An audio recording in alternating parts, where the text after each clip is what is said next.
जिस भीमराव अम्बेडकर साहब को कोई क्लास में बैठने नहीं देता था, आज सुप्रीम कोर्ट में बैठने से पहले उनके शपथ लेनी पड़ती है। तो वही एक ऐसी चीज है जो आपको खामोशी से पहले हम बोल दे रहे हैं ये वीडियो थोड़ा बड़ा होगा, 23-24-25 मिनट का। बाकी आप लोग का मर्जी। दो टेररिस्ट को देखिए किस तरह देश को बर्बाद करने का कोशिश कर रहा है। हेलो गाइस, कैसे हो? उम्मीद करता हूँ आप लोग अच्छे होंगे। तो भैया वेलकम माय यूट्यूब चैनल बोलती बन में आप लोग का स्वागत है। देखिए भैया, मेरे पास टाइम नहीं मिलता है, तो फिर भी हम कोशिश करते हैं वीडियो डालने का। आज मैं दो ऐसे बंदे को लेकर आया हूँ। ये एक टेररिस्ट है, अभी नहीं आज में कल इन पे थप्पा लगने वाला है। सुनने में खराब लग रहा मगर दैट इज रियलिटी। ये दो टेररिस्ट आपस में बात कर रहे हैं कि हिंदुस्तान को किस तरह बर्बाद करना है, हिंदुस्तान को किस तरह डुबाना है। जो सोशल मीडिया में नहीं चलता है मुंह में चला रहा हूँ। तो दो बंदा मेरा सामने आएगा, मैं उस पर रिएक्शन छोड़ूंगा। एक का नाम है वली रहमानी, एक का नाम है खान सर। आप चौंक गए होगे, भैया इसको ये टेररिस्ट बोल रहा है। हाँ भैया, ये काम ही ऐसा कर रहा है। तो चलिए बिना कुछ बके मैं आप लोग का उसका वीडियो लाता हूँ। थोड़ा सा काट कूट के मैं लेकर आया हूँ रिएक्शन मारने के लिए। जिस भीमराव अम्बेडकर साहब को कोई क्लास में बैठने नहीं देता था, आज सुप्रीम कोर्ट में बैठने से पहले उनके शपथ लेनी पड़ती है। तो वही एक ऐसी चीज है जो आपको खामोशी से मेहनत शोर नहीं, हाँ शोर नहीं। जो गलतियां कहाँ होती हैं, जैसे आप उस चीज को बड़े अच्छे ढंग से बोलते हैं। आपने उस गरीब और एक अमीर स्कूल के एक बेंच पे जो बैठा है कि जिसके फादर रिक्शा चला रहे हैं, उसके बगल में एक बैठा है जिसके पिता के पास 200 करोड़ पैसे हैं। तो ये चीज होनी चाहिए, ये है एजुकेशन। लेकिन आज गरीब के लिए हॉस्पिटल अलग है, अमीर का हॉस्पिटल, गरीब का स्कूल अलग है, अमीर का स्कूल अलग। ऐसा कंट्रीब्यूटर बनने की जरूरत। ऐसे अगर 1000 स्कूल खुल जाए, 1000 यूनिवर्सिटीज खुल जाए, और तब कहिए कि हमारे लिए भी एक वक्त आएगा कि हम समाज को देने वाले बनेंगे। मैं चाहूंगा कि थोड़ी सी रोशनी अगर आप डाल दें कि इंडियन एजुकेशन सिस्टम को किस तरह देखते हैं, इंडियन एजुकेशन से इस एजुकेशन सिस्टम से क्या हासिल है और इसमें क्या कमी है। ये एजुकेशन सिस्टम हमें एक अच्छा मजबूर बनाता है। और ग्रेजुएशन देख के हम एक बच्चे को 22 सालों तक मुंह बंद करते हैं। इंटरमीडिएट के बाद जब उसका ग्रेजुएशन करते हैं तो हमारा ग्रेजुएशन इस तरह से डिजाइन है तो 4 साल तक गवर्नमेंट से कुछ न मांग सके कि भैया अभी तो ग्रेजुएशन हुआ है, हो जाने दो, फिर मांगते हैं। 4 साल वो ग्रेजुएशन खराब कर लेता है तो 2-3 साल मेहनत करता है तो गवर्नमेंट को लगती है 8 साल बर्बाद कर दिए यहाँ पे। एक बात बताइए, जो एक झोंझ बीए करके निकल रहा है एकदम भेड़ की तरह, ऐसा लग रहा है कि जैसे अब खान से बात करना। हाँ एकदम। अब किसी को ये बात खराब लग जाती है, हमारा कहना है कि लगे खराब, हम खराबे लगने के लिए बोलते हैं। क्योंकि जब तक कुछ चीजें होती है ना, तकलीफ भी बहुत बड़ा मोटिवेशन होता है। माँ बाप हम लोग को बोलते हैं कि भाग जाता इसी, कई बार माँ बाप डांटे होंगे। किसी के माँ बाप इतना जिद्दी मर जा कहीं, ऐसा थोड़ी होता है कि माँ बाप चाह रहे हैं कि मर जाओ। सही, अपने बच्चे को दिल पे लेकर सुसाइड कर लेते हैं, तो ऐसा नहीं। तो मेरा कहना है कि ये जो भेड़ बकरी की तरह बीए कर करके निकल रहा है, उसी तरह से हम उसे टेक्निकल एजुकेशन डाल दें और उसे हम मेडिकल की एमबीबीएस से नीचे जो असिस्टेंट की पढ़ाई होती है, ऑपरेशन थिएटर में ओटी टेक्नीशियन थी, skill based education, skill based, और वो स्किल फिक्स हो। जैसे हम स्किल बोलते हैं ना, बुझाई भी नहीं कहता स्किल मैंने क्या होता है। अरे बाप रे, मतलब स्किल मतलब मेडिकल में डॉक्टर के अलावा हॉस्पिटल में doctor is not a backbone, doctor is front. Operation करके वो घर चला गया, फिर उसके पीछे जो फौज लगी है ना, वो कोई नहीं दिखता। एक ऑपरेशन थिएटर में एक डॉक्टर होता है, 50 लोग लगे रहते हैं अगल बगल में। यहाँ पे किसी हॉस्पिटल से पूछिए, हम लोग हॉस्पिटल को पता चलता है नर्सिंग स्टाफ बैकबोन होता है। आज अगर किसी सड़क पे एक्सीडेंट हो जाए तो उसको भीड़ ऐसे देखेगा, कपार फूट गया, और उसमें 50-20 को मिलेगा। कोई बीए किया है, कोई बीकॉम किया है, कोई एक ना हैंडी क्लास साट सकता है ना बैंडेज मार सकता है। ठीक है, हमने ना भेड़ बकरी की तरह कॉलेज खोल के अल्लाह बीए करो, बाबर का लेकर हुमायूं सीनी पे से भाग के मरे, गिर गया तो सीनी पे लाइब्रेरी का पीछे बिसला गया, मर गया वहीं। लेकिन मैं कह रहा हूँ बाबर और हुमायूं का नाम क्यों लिया आपने? हिस्ट्री ना मेडिकल वहीं से चालू हो जाएगी। अच्छा, आजकल तो चर्चा में भी है। ठीक है। तो अगर वहाँ पे हम अपने एजुकेशन सिस्टम में स्किल बेस दिए होते तो हो सकता था कोई उसमें उसका अगर खून बह रहा है तो स्टिच लगाना जानता हो, एटलीस्ट फर्स्ट एड जानता हो, 100 एक्सीडेंट में 10 को भी बचा सकता हो। एक बीए को नॉर्मल प्लेन स्टडी। तो ये एक कमी हुआ, एक ये कमी। दूसरी इनोवेशन बेस्ड कुछ है ही नहीं है इसमें। आज देखिए इनोवेशन कुछ नहीं है, इनोवेशन कहाँ से करिएगा? तो हमें लगता है कि स्कूल चेंज कर देंगे तो इनोवेशन करने लगे टीचर भी चाहिए। जिस टीचर ने इनोवेशन किया है ना, वो कभी भी अपने बच्चे को ही नहीं कहेगा कि इनोवेशन मत। बता सकते हैं हिंदुस्तान में कम से कम 20 करोड़ ऐसे बच्चे होंगे, 20 करोड़, जो बच्चे बहुत ही ज्यादा टैलेंटेड हैं, लेकिन कंपटीशन इतना टफ कर दिया गया है, बिना मतलब की सीटें लिमिटेड है कि वो जो एग्जाम की जरूरत जितनी थी उससे 10 गुना ज्यादा उससे क्वेश्चन पूछा जा रहा है, और ये फ्रस्ट्रेट होकर उसकी पढ़ाई छोड़। ऐसी व्यवस्था होनी चाहिए जहां वो स्किल सीख सके। सही, जहां उसे लगे कि नहीं हम ये टेक्निक सीख लेंगे तो हमारा कुछ गुजारा हो जाएगा। एक ओटी बढ़िया ऑपरेशन थिएटर टेक्नीशियन और 30-35 हज़ार वहां कमा सकते। सही, लेकिन आप देखिएगा उसके लिए कोई नहीं जाए। बहुत सारी ऐसी चीजें, केवल ये नहीं है। कंस्ट्रक्शन साइड हो गया, आज भी देखिए जो मजदूर है, मिस्त्री आप लेके आइएगा, उससे पूछेगा कहाँ सीखे थे स्कूल, बल्कि सिविल इंजीनियरिंग करने के बाद मिलेगा, सिविल इंजीनियर मिलेगा, लेकिन उसके नीचे जो काम कर रहा है वो नहीं मिलेगा। तो कहाँ सिविल इंजीनियर जो है वो डिग्री लेने के बाद आके मजदूर से काम सीखता है। तो वहाँ से सीखता है, बिल्कुल एग्जैक्टली। और हमारे यहाँ सिविल इंजीनियर भी आग और खतरनाक धाए पूल गिराता है। इंडिया में क्या है ना कि अगर यूरोप को देखिए, अमेरिका को देखिए, तो वहाँ गरीब का एक लेवल है कि गरीबी इतना गरीब नहीं है ना, सही मतलब अब सड़क के किनारे सो रहा है, उसका इलाज नहीं हो, उसके गरीबी में भी एक स्टैंडर्ड है। बिल्कुल, तो वेलफेयर स्टेट है। हाँ, वेलफेयर स्टेट है। तो एक लेवल के ऊपर सोचता है, वो ये नहीं सोचता है कि मेरे माँ का अगर पथरी है तो हम इलाज नहीं करा पाएंगे, मेरे घर टपक रहा है, वो एक लेवल की बात सोचते हैं। और हमारे यहाँ एक गरीब, एक मेजोरिटी पॉपुलेशन इस चीज में है ना, हमें अपने बाप का कर्जा भरना है, बड़ी बहन है उसकी शादी कर, माँ बीमार है उसके लिए दवा लाना है, गहने गिरवी रखे उसको। तो जब दिमाग पे इतना टेंशन चलेगा, वो भी इतने छोटे उम्र में, वो एंटरप्रेन्योर बनेगा। हमें लगता है कि बिल गेट्स का बच्चा या उन लोग के ऊपर भी अगर इस लेवल का प्रेशर आता तो वो झेलते। आप नॉर्वे जाइए, हमें लगता है कि वहाँ एक आम इंसान का घर हमारे यहाँ के चीफ मिनिस्टर से अच्छा है। सही। स्वीडन जाइए तो हैप्पीनेस इंडेक्स में जाते हैं, वो कभी सोचेगा हम रेलवे का एक फॉर्म भर दे, 30,000 रुपये की नौकरी लेंगे, ग्रुप डी में जाएंगे, 50,000 का टिकट काटेंगे यहाँ, वो अपने यहाँ 50,000 रुपये को खाना दे रहा है। सिस्टम फेलियर है सर। ये सिस्टम फेलियर हो गया है, इसको कोलैप्स कर गया है यहाँ पे। इसे बदलने के लिए रातों रात नहीं बदल सकते। अब हम क्या करेंगे, हमारे यहाँ पॉपुलेशन इतनी ज्यादा है, हम अपनी पॉपुलेशन को हम जनसंख्या के तौर पर देख रहे हैं। अगर हम इन्हें स्किल्ड सिखा दे, इंडस्ट्रियल ट्रेनिंग दे दे, नहीं होगा कभी। ट्रेडिशनल एजुकेशन की जगह इंडस्ट्रियल ट्रेनिंग दे दे, जिस तरह चाइना घमंड करता है कि घर घर में मेरा सामान है, इस तरह हम भी आने वाले टाइम में घमंड कर सकते हैं कि दुनिया में हर फैक्ट्री में हमारे ही वर्कर, इंजीनियर, सुपरवाइजर काम करते हैं। हम लोग वहाँ supervisor, engineer, foreman upper level भेजने की जगह पर लेवल भेजते रहे। नहीं, मेरा सवाल फिर मेरा ये है सर कि तो खान सर इसमें क्या कंट्रीब्यूट कर रहे हैं, क्योंकि आपकी जो कोचिंग सेंटर वो भी अपर लेवल की रही, तो टेक्निकल में आप क्या कर रहे हैं, स्किल ट्रेनिंग में आप क्या कर रहे हैं, आगे कोई प्लान है आपका इस तरह का कि इंडस्ट्रीज में आप काम करना चाहते हैं, स्किल ट्रेनिंग में काम करना चाहते हैं, और ऐसे छोटे रोल्स में जहाँ पे लोग थोड़ी सी पढ़ाई करके स्किल सीख कर एक अच्छी रोजगार बना सकते हैं जिसका लोगों को अंदाजा नहीं है, इस तरह कोई आप काम करना चाह रहे हैं? क्योंकि हम लोग इसमें मेजरली जो हम जानते हैं वो खान सर वो हैं जो लोगों को कॉम्पिटेटिव एग्जाम के लिए तैयार करते हैं, इसके अलावा खान सर कोई प्लान वर्क कर रहे हैं। अच्छा। और हमारी एक आदत है, जब कंप्लीट वर्क कर लेते हैं तो हम आके बताते हैं कि हम पिछले 3 साल से काम कर रहे थे, कर रहे हैं। अच्छा जी। पिछले 3 साल से काम कर रहे हैं Okay. उन बच्चों के ऊपर, अपने यहाँ के बच्चे कि जिन बच्चों के पे क्या है कि जो पढ़ाई करने आए, अब वो लाखों की संख्या में आ रहे हैं। प्रॉब्लम क्या है कि वैकेंसी जितनी लिमिटेड रहेगी उतने कोई सिलेक्शन दिला पाएंगे। अब इसमें क्या होता है कि वैकेंसी लिमिटेड होता है, सेलेक्ट हो जाते हैं, बाकी बच्चे उसके अदर एग्जाम्स में सेलेक्ट हो जाते हैं, बट एक बड़ी संख्या है जो बच जाती है और वो डिसिप्लिन एंड एजुकेटेड है। इनके लिए हम एक प्रोग्राम कर रहे हैं कि इनमें से कुछ स्क्रीन को छांटकर 8-10 ऐसी चीजें हैं जहां हम उन्हें लगा सके तो 50-60 हज़ार रुपया वो मंथली कमा सकते हैं। अब एक इंडिविजुअल के नाते हम इतना ही कर पाते हैं, बिल्कुल, क्योंकि आप बड़े पैमाने के लिए आपके पास सिस्टम और एक गवर्नमेंट का इंफ्रास्ट्रक्चर वो होना जरूरी है। और एक और बड़ी बात बताते हैं, इंडिया का 20% से ज्यादा पॉपुलेशन सिजोफ्रेनिया का शिकार हो गया है। सिजोफ्रेनिया दिमाग में एक मेंटल स्टेटस होती है, अलग बीमारी होती है। उसमें जरूरी नहीं कि इंसान पगला जाए, एक ऐसी दुनिया में चला जाएगा जिसमें उसको सोचने में अच्छा लगेगा। वो 1000 प्लान बनाएगा, 1000 प्लान एग्जीक्यूट एक को नहीं करेगा, डेली टाइम टेबल बनाएगा, फॉलो कभी नहीं करेगा, कुछ भी नहीं करेगा, संडे को आराम करेगा, दिन भर कुछ नहीं किया, शाम में पढ़ने जाएगा तो सोचेगा थोड़ा टहल ले, थोड़ा मुंह धुल ले, फिर वो पेज पलटते रहेगा, फिर सोचेगा डेली 4 पेज पढ़ना है। 10 दिन बाद सोचेगा वो एग्जाम का 2 ही महीना बचा है, डेली 10 पेज पढ़ेंगे।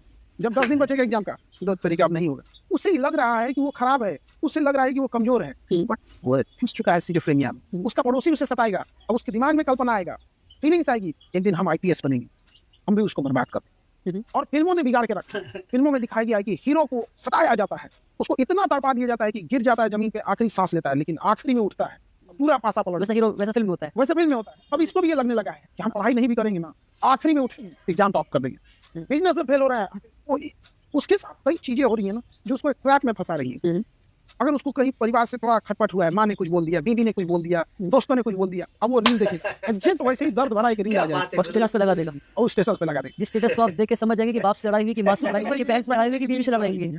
अब ये वो फंस चुका है, उसको कहाँ से निकाला जाए, हम लोग को बड़ा तकलीफ होता है कि ये तो सिजोफ्रेनिया में फंस चुका है। अच्छा, इसके लिए भी एक इंस्टीट्यूशनल गवर्नमेंट को इस पे काम करना चाहिए। मेंटल हेल्थ, इंडिया एक ऐसा देश है यहाँ मेंटल हेल्थ का मतलब जब तक आप पगला नहीं जाइए, नोचने मतलब देवाल मत फोड़ लीजिए, कपार मत फोड़ लीजिए, तब तक समझ में नहीं करता कि पगलाया है। उसके भी स्टेजेज होते हैं, बिल्कुल। तो बच्चों में एक ये वाली प्रॉब्लम ज्यादा है। और अगेन कि अगर एक भूखा इंसान, हम और आपको अभी अगर भूख लग जाए तो पहले सोचेंगे कि पहले पेट भर लेते हैं, फिर पढ़ाई कर लेते हैं या कुछ करते हैं। भूख केवल खाने की नहीं होती है, भूख होती है इज्जत पाने की, समाज में प्रतिष्ठा की भी। उनका भी एक अपना घर, माँ बाप हमारे भी खुश रहे, हम भी कभी बिना त्योहार के कपड़े खरीद सके। हिंदुस्तान में 140 करोड़ में 110 करोड़ लोग ऐसे हैं कि अगर कोई त्योहार या शादी ब्याह न हो तो एक जोड़ा कपड़े नहीं खरीद सकते हैं। आप से इतनी बड़ी संख्या है। और सबसे बड़ा तकलीफ क्या है कि उन लोगों के सामने जाकर अमीर घर के लोग बोलते हैं नौकरी के पीछे भाग रहा है, एंटरप्रेन्योर बनो। हमारे घर में जिस दिन ये पता चलेगा ना कि अगर बाप मेरा एक दिन नौकरी, 1 महीना नौकरी से गया तो खाना नहीं आएगा, राशन कार्ड बंद हो गया तो मेरा घर राशन नहीं आ पाएगा, क्या एंटरप्रेन्योर। 30% लोग आज भी बिलो पॉवर्टी लाइन है,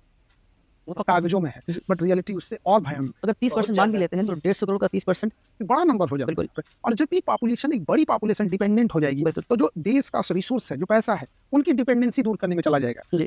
लेकिन अगर वो इंडिपेंडेंट हो जाए, फाइनेंशियल फ्री हो जाए, तो देश का जो रिसोर्स है, जो पैसा है, वो नए रिसर्च में जाएगा, अंतरिक्ष प्रोग्राम में जाएगा, हेल्थ केयर में जाएगा। अमेरिका में क्या जाता है, उनका जो पैसा है वो हेल्थ केयर में जा रहा है, इनोवेशन में जा रहा है। हमारा पैसा अपनी इतनी पॉपुलेशन में, गरीबी इतनी है, हम उन्हें छोड़ नहीं सकते, उन्हें हमें राशन देना पड़ रहा है। ये उन बेचारों की स्थिति ऐसी हो गई है कि वो शौक से राशन की लाइन में नहीं लगे, उनकी मजबूरी है।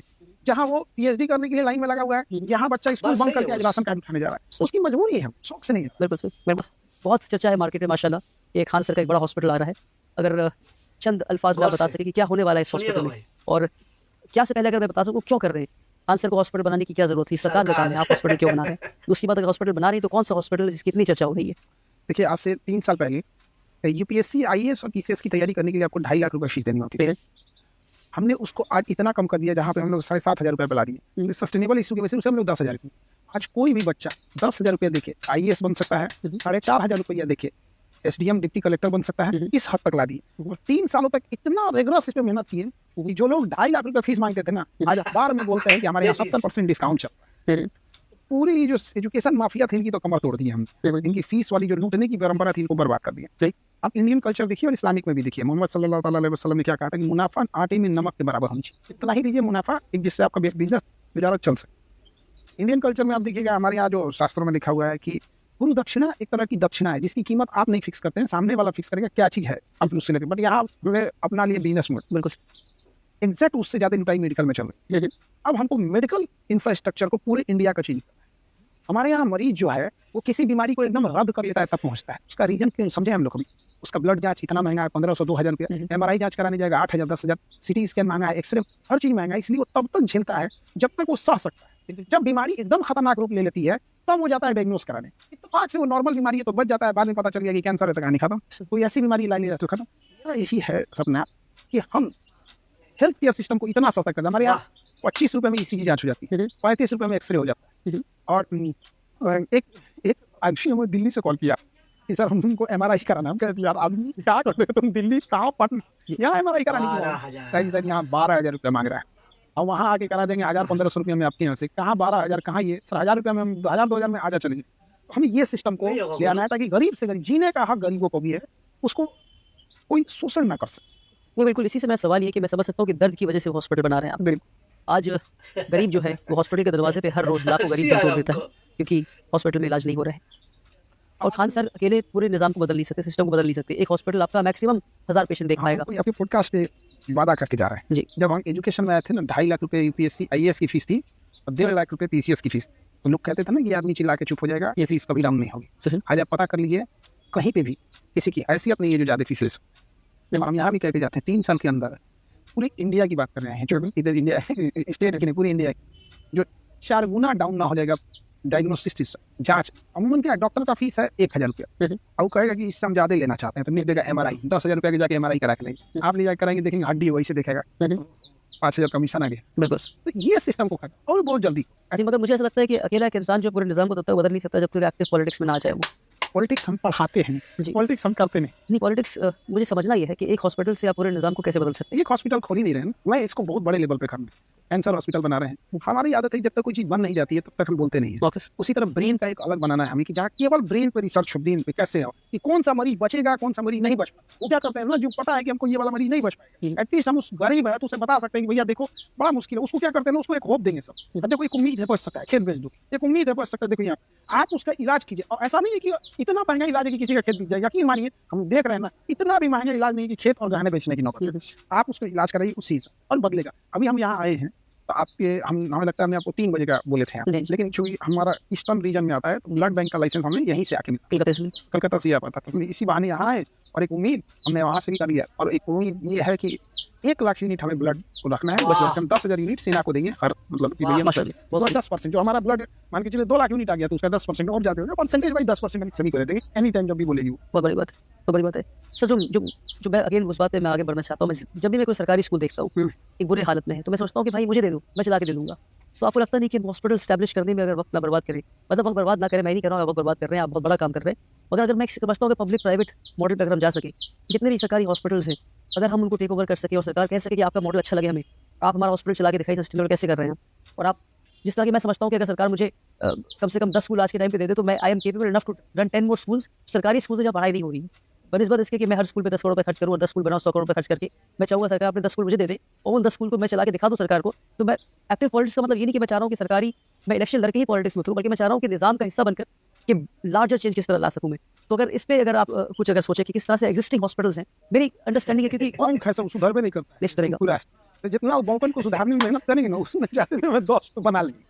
तो हम देखें आप एक जंग लगे लोहे को रगड़ते रहिएगा ना, बस चमका सही। दीजिएगा लेकिन अंदर से फिर वो पकड़ लेते फिर पकड़ लेता है। इन सब के अंदर वो आदत लग गई है, जिससे एकदम सैलरी सही से ज्यादा बात डेली बोली, कमाने की आदत लग गई हो, जिससे 8 घंटे की सही जगह बात। 1.5 घंटे ड्यूटी करने की आदत लगी, लाख गुना अच्छा है। हमारे यहाँ हजारों बच्चे आते हैं जिनका एक आध नंबर से अगर नहीं रिजल्ट हो पाता है, उन्हें हम हॉस्पिटल में मौका देंगे। हम लोग अभी बात करें डायलिसिस मशीन पे, बड़ी लेवल पे ले जाने के लिए यहाँ पे वर्क चल रहा है, इसलिए हम ज्यादा नहीं बता पाते एकदम, क्योंकि हर एकदम। इंसान के जीवन जिंदगी का कुछ उसूल है। मतलब पहले आप पॉलिटिक्स की बातें और गवर्नमेंट के खिलाफ नहीं बोला करते थे, जो मैंने आपका ट्रेंड देखा यूट्यूब पे, थोड़ी स्टडी की। ऑफ लेटली आप गवर्नमेंट मैंने सारी बात देखी है, मेरा सीधी से बना, मेरा झुकाव एक देश के साथ। हमसे आप अभी भी बात कीजिए, चाहे हमारे बारे में आप 10 बुराई कीजिए, हम आपको एक लफ्ज नहीं बोलेंगे। जिस दिन बात हल्का सा भी हमारे कंट्री के कि गवर्नमेंट को क्रिटिसाइज करना और दुश्मनी निकालना, दोनों में डिफरेंस हो। हम क्रिटिसाइज करते हैं, दुश्मनी नहीं निकालते। ना अच्छा है बोलते हैं अच्छा है, ना खराब है बोलते हैं खराब। तो गाइस आप लोग ने देखा दो टेररिस्ट। इसलिए मैंने कहा कि अभी जो हमारे देश का जो माहौल है, वंदे मातरम, हिंदू राष्ट्र, पता नहीं क्या क्या, आप सबको पता है। कोई भी चुतिया मीडिया, सॉरी माइंड में लैंग्वेज, कोई भी गोदी मीडिया इस तरह बंदा को बैठा के इंटरव्यू नहीं लेगा। क्या है उसको पता है, पूरा बांस कर देगा, पूरा बात देगा, मतलब पूरा बांस कर देगा। जिहाद, मुसलमान, पाकिस्तान, क्या क्या नहीं ड्रामा, तिरपल तलाक, वकफ स्टेट, क्या क्या नहीं ड्रामा गोदी मीडिया लगा हुआ है। देखो ये मुसलमान, देखो ये हिंदू, ये देखिए देखिए, इसे कहते हैं हम। इसलिए सॉरी टू से शुरू में लोग को टेररिस्ट बोला, क्योंकि ऐसा काम आज कर रहा है, कल कर रहा है, परसों कर रहा है। एक गलती दोनों से अगर हो जाए, पूरा दुनिया, पूरा इंडिया तहमत लगाने के लिए रेडी हो जाकर। देखो ऐसा ऐसा कोई भी नेता, एक नेता हमको बता दीजिए, किसी का भी जात का हो, इस तरह कोई काम किया है। एक नेता हमको बता दीजिए कि जो नेता का गाड़ी में जो कुत्ता होता है, उसकी मैडम जो कुत्ता को गोदी में लेके गाड़ी में जाती है, कुत्ता पालने के लिए आदमी रखता है। एक भी नेता हमको बता दीजिए, या एक भी करोड़पति हमको बता दीजिए, चाहे कोई भी कास्ट का हो, कुत्ता पाल रहा है मगर उस ड्राइवर का, उसका रामू का, उसका घर में जो बच्चा है, उसको अपना बच्चा का स्कूल में नहीं पढ़ागा, उसको प्राइवेट हॉस्पिटल में इलाज नहीं करवाएगा। ये है मानसिक। अपने आप को सच्चा हिंदू कहते हैं, इसका माँ का बाप अपने आप को सच्चा मुसलमान कहते हैं। जब देने लेने में आता है तो भैया देखो इसका एटीट्यूड, देखो हमने अपने टैलेंट से कमाया, हमने सारा दिन मेहनत किया। काय का टैलेंट पे, काय का टैलेंट, ऊपर वाला तेरे को दिमाग दिया है। देखो किस तरह, कहा 10-10 हजार दिल्ली से लोग आ रहे हैं यहाँ पे। हम खुद 4 साल गाड़ी डॉक्टर का चलाया है, हम खुद यहाँ पे 8-9 साल यहाँ पे चलाया है। पूरा दुनिया देख लीजिए, ये लोग को देखिए क्या कर रहे हैं, इन लोग को क्या दरकार है। हम इसलिए इनको टेररिस्ट बताया कि अच्छा आदमी है नहीं। लोग कोई मीडिया में अगर अच्छा आदमी रहेगा, भक्त रहेगा किसी का, तब ना मीडिया में आगा। अगर किसी का तलवा चाटेगा तब ना मीडिया में आगा। ये लोग तो लाइट एक टेररिस्ट हुआ ना गुरु, बोलने में तो खराब लग रहा है। वीडियो बड़ा होगा बॉस, पोटेंशियल नहीं है ना भाई, कोई मीडिया में दिखा दीजिए, नहीं है, नहीं है। आज हर एरिया में तो छोटा छोटा दादा बैठा हुआ है लैंटर्न के नीचे चेयर बैठ के, ए प्रमोटिंग हो रहा है, हे हो रहा, तेन हो रहा, साइड में माल गिर रहा है, एजायज कर जाके बंगला पी रहा है। मगर प्रमोटर का बच्चा लड़का किसमें बड़ा बड़ा स्कूल में पढ़ रहा है, डॉक्टर का बड़ा लड़का बड़ा बड़ा स्कूल पढ़ रहा है। जो नेता जो है, जो मोहल्ला में जो नेता का जो गुलामी तलवा चाट रहा है, उसका लड़का लोग बड़ा बड़ा स्कूल में पढ़ रहा है, और हम लोग का लड़का नेता का तलवा चाट रहा है, भैया आ रहा, भैया आ रहा। ये होता है, ये नहीं समझोगे। कोई भी कुछ मीडिया में दिखा दीजिए इन लोग का इंटरव्यू। खान सर को तो हम दुआ करते हैं, अल्लाह इनको सेहत दे, वली रहमानी को दुआ करते हैं कि लोग को लोग हिम्मत दे। कोई भी दिखा दीजिए बाप का बेटा इस तरह काम करते हुए। सही बात है, आज चितरंजन हॉस्पिटल चले जाइए या सरकारी हॉस्पिटल में चले जाइए, डॉक्टर से थोड़ा सा चिल्ला के बात कर लीजिए, दादा देखो ना डॉक्टर का रेला, ऐसा लग रहा है कि कितना पाप किया इसका माँ का बाप हॉस्पिटल में आके। और यही चीज अब प्राइवेट में चले जाइए, सर इसकी सर, ये सर, वो सर, सर सर करके। याद है गब्बर फिल्म आप लोग ने देखा होगा ना, कैसा ढोल बजा रहा था। अगर कोई गरीब थाना चले जाए किसी भी कांड से, पुलिस ऑफिसर से बोले सर है जाओ उधर बैठ गया, सर अबे साला तुम बैठ के बात करता, खड़ा हो, सर चिल्ला के बात करता है। सर वही जगह में अगर बड़ा आदमी, 3 बच्ची 8 बच्चा, सॉरी बच्ची बड़ा आदमी अगर थाना पहुंच जाता, ऑफिसर चेयर पे खड़ा हो, छोड़ छाड़ के खड़ा हो जाएगा, अरे भैया आप आए, एक फोन कर देते, आदमी भेज देते, आपको ने कहा भोसड़ी का उठका तलवा चाट रहा है, और हम गरीब जय श्री राम अल्लाह अकबर करके रास्ते में उतर रहे हैं और एक दूसरे का गला काट रहे हैं। एक दूसरा जिंदगी भर ये होगा, कोई चेंज नहीं होगा। बड़ा आदमी हमेशा बड़ा होते रहेगा, गरीब भोसड़ी का गरीब ही रहेगा, कोई बड़ा आदमी नहीं होगा। इसी के लिए हम इसको टेररिस्ट किया, टेररिस्ट का दिया क्या के लिए, कोई ठीक नहीं। हम आपको बताए ना, कोई ठीक नहीं। कहीं ना कहीं से लोग को लोग रेडी है, पीछे रेडी है इसको बदनाम करने के लिए। कोई जगह में नहीं ना, कोई सब अपना कौन सा इसको गाली दे रहा है, वली रहमानी को, खान को गाली दे रहा है, कमाई का धंधा कर दिया बे, किया उसके अंदर टैलेंट है, ये का किए ते तो कारोबार किए, ते तो बिजनेस किए, ते तो ये किए, ते तो अपने लड़का को लमार्ट्स डोमोक्सो या वहां ढुका दे रहे। तेरा घर में जो काम कर रहा रामू मामू, साल में बोनस भिखारी का तरह दे दे रहा, ये दे दे रहा, वो दे दे रहा, उसका बाद और 5 वक्त का नमाज पढ़ रहा है, रमजान का रोजा रख रहा है, हाँ? मगर वो हमारे जो नबी वो कचड़ा फेंक के मारा जाता था, गाली दिया जाता था, जगह जगह कुछ कुछ, मगर फिर भी झुक के जाके इस्लाम फैलाया उन लोगों ने। चला कितना कुछ ही लोग को सुनने मिल रहा है। भाई ज्यादा नहीं बोलेंगे, यही बोल के अपना वीडियो को खत्म करते हैं। बाकी आप लोग को पता है क्या करना नहीं करना। जय हिंद, जय भीम। हो सके तो वर्ल्ड में याद रखना।